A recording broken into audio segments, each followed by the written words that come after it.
What is up, everybody? How's everybody doing today? I'm doing all right, so I hope you are too. I want to thank everyone who joined my live. I hope you enjoyed. I plan to do a live Q&A next time, so very soon I'm going to be asking you guys for some questions you'd like to ask me, and I'm going to be thinking of some questions myself, and we're going to do a live Q&A. Someone mentioned that in the live, and I thought it'd be very fun. So yeah, if you like stuff like that, you can look forward to that.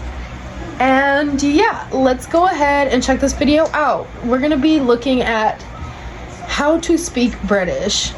And if this is anything like I'm thinking right now, I'm definitely concerned, because if they want me to speak in an accent, or they're like, hey, try this accent or whatever, I'm not gonna be able to do it.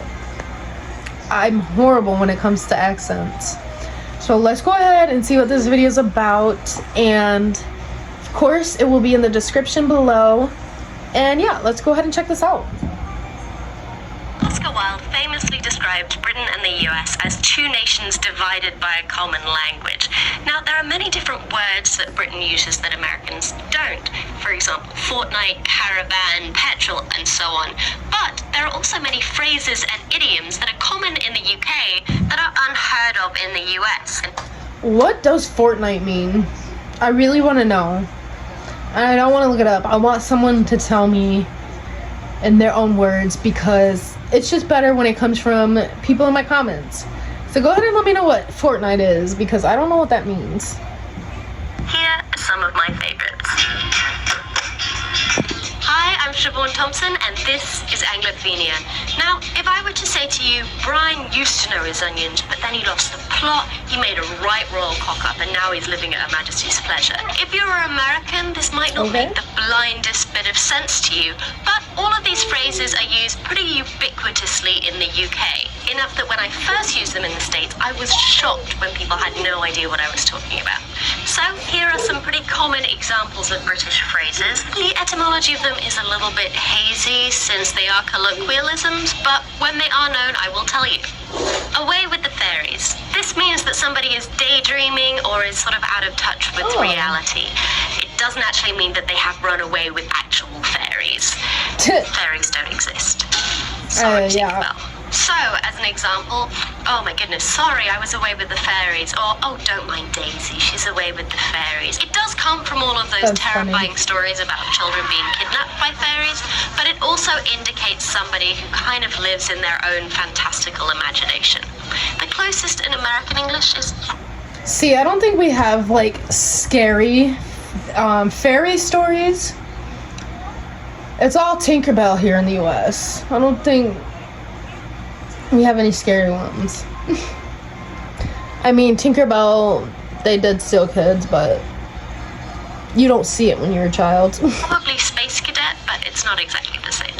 Swings and roundabouts. This means that everything evens out in the end, sort of like 6 of one and half a dozen of the other. So swings and roundabouts always end up in the same place eventually, so you don't have to worry about where they are right now. The Manhattan Bridge is closer than the Brooklyn Bridge, but there's more traffic, so it swings and roundabouts, really. This phrase probably came about at the end of the 19th century when fairgrounds became widespread throughout Britain. Horses for courses. This means that different people are good at different things, just like some horses are better at racing and some at jumping. You have to pick the right horse for the right course. So, why wasn't George Clooney cast as Harry Potter? Well, it's horses for courses, isn't it? The dawn chorus. This refers to the swell of bird song that happens right as the sun comes up. As in, I was trying to lie in this morning, but I got woken up by the dawn chorus. All of you city dwellers might not know that this is a thing. It is. Also, did you know that there are birds that aren't pigeons? Yeah, true story. Oh my gosh. Yes, that is so true. Don't get me wrong, I love hearing the birds in the morning. It's just something about it where it's like, yes, you need that sometimes. But when you're sleeping and you got your window open or something and they start going, definitely wakes you up. I've had to close my window many times because we get woodpeckers and stuff like that. So yeah, it gets loud. Bob's your uncle. Let me see if I can guess this one. I don't even know. Bob's your uncle. I really have a feeling it has nothing to do with an uncle. Yeah, I don't know. We're just gonna have to go ahead and Your uncle. This figure is this a one way out. of saying, and there we go, or and right away. It indicates that something is done very quickly and efficiently.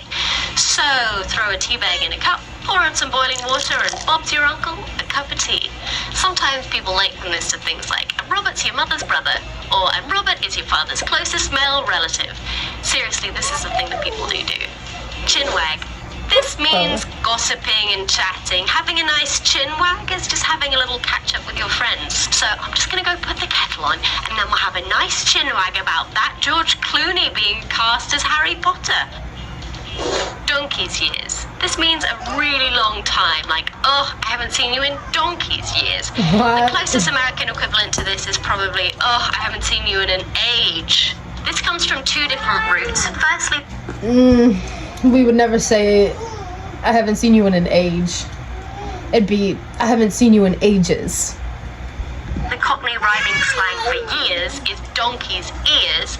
And secondly, donkeys live for a really long time. Yeah, we're learning a lot of things today, huh? To have a butcher's. This means to have a look at. Oh, you got engaged. Let's have a butcher's of that ring then. It's another one that comes from Cockney rhyming slang, butcher's hook, meaning look. And it's spread around the country after the advent of radio and television. If you watch the show Call the Midwife, you will hear it said about 800 times every episode. It's monkeys. This Can I means just it's say very something about the whole Cockney thing or whatever the heck it's called? I still do not understand it at all. Like, you can tell me that's what you meant by saying that, but it just does not make sense in my head. At all. It comes from a nautical slang. It's cold enough to freeze the balls off a brass monkey. Meaning cannonballs, not the balls that you were thinking about. Well, I the brass hope monkey so. was the name of the stand. If it got too cold, the metal would warp and all of the cannonballs would roll off. Of course, this never happened in Britain, where it is a rainy 12 degrees centigrade every day of the year. Up the wooden hill to Bedfordshire. This means to go to bed. Just think about it for a second. Got it? It makes sense, but that's just such a Up the long duff. phrase. This is kind of a funny way to say that somebody's pregnant. It probably comes from about the same place as having a bun in the oven. Plum duff is another name for Christmas pudding. Nurse, I think I'm up the duff. Come and have a butcher's. God, wake up. What are you, away with the fairies? Oh, it's monkeys in here. Can't you turn the heating up? So, there we go. Oh my Do you have a favorite God. British phrase? Let us know in the comments. Don't forget to subscribe and watch some of our other videos. Yeah, if you have any more phrases, go ahead and let me know in the comments, but don't confuse me too much, okay? Because that Cockney thing, I don't get. I don't understand it. I don't get it.